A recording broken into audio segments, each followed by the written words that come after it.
Stephen Boxing UK in association with Supreme CBD. Eddie Hearn, is Dalton Smith our next UK world champion? I think so, and I think that when we got such a great stable of worldwide prospects, here's a young British fighter that I think is a world-class fighter that can win world titles and stay around and be in mega fights in the division. So a little bit of a frustrating fight for him. I think he busted Jermaine's jaw with an uppercut in like the third round, and then he just really tried to survive. Moved a lot, very frustrating. Thought Dalton could have cut him off a little bit better, and sometimes Dalton looks for perfection all the time, and when someone's moving like that, you just got to beat him up, and he did that very well in the 11th and 12th. But good to bank the 12 rounds. He's ready now. He's ready for Puello, and whether that's in July or September, October, he will be fighting for the World Championship this year. Josh Warrington, 12 rounds, points win.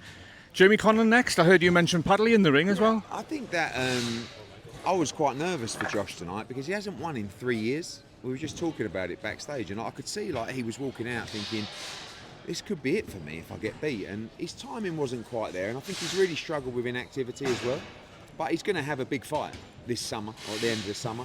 Whether that's, Padley's a big fight for Yorkshire. I think the Conlon fight makes sense, to be honest with you. I think they're both at similar stages, and they're both really at the back ends of their career, but both have huge fan bases, and I think that'd be a fun fight. We haven't got much time, so I'll skip ahead. Masood versus McGrill's a cracking fight you've announced tonight, Eddie. Love that fight. I think it's one of the best fights in British boxing that can be made between two world-class British fighters. I thought Masood was unbelievable last time against Liam Davis, and McGraw had a good win in Saudi. I think he's a brilliant fighter. So with that, with Galal Yafai against Francisco Rodriguez Jr., Conor Walker against Liam Taylor for the British and Commonwealth titles, Pat Brown on the card, June 21st, Birmingham, big night on DAZN. This weekend, it's going to be absolutely crazy. Have you got any predictions in mind as to what might happen before the fight even starts? Despite EUBANK constantly having a go at me, I respect him as a fighter in the sense that this is going to be a great fight. Like, we also understand the risks for Conor Benn. He's jumping up 2 divisions to fight a much bigger man. And it's a dangerous fight, and it's a tough fight as well.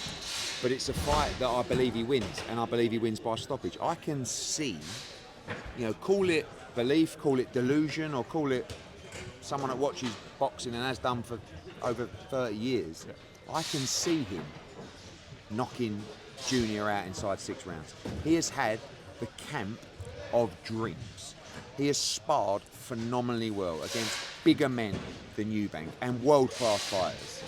And it's going to be a tough night's work. But I'll tell you what, him, Nigel, Tony, the whole team, we are coming to fuck shit up at Tottenham Hotspur Stadium in front of 65,000 people. Hold on to your fucking seats because it's going to be wild.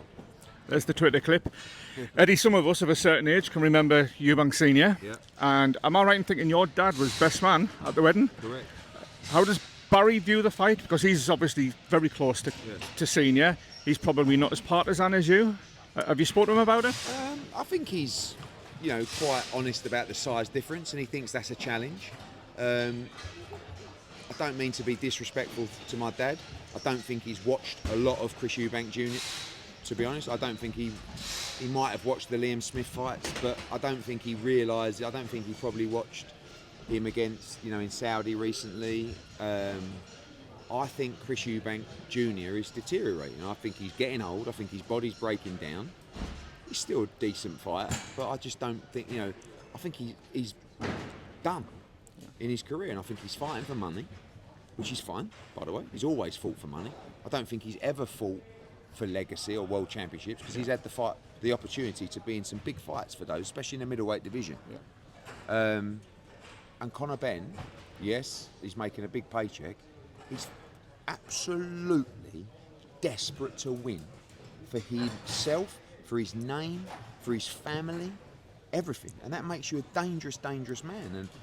And, my dad, I've never really got on with Chris EUBANK Senior, if I'm honest.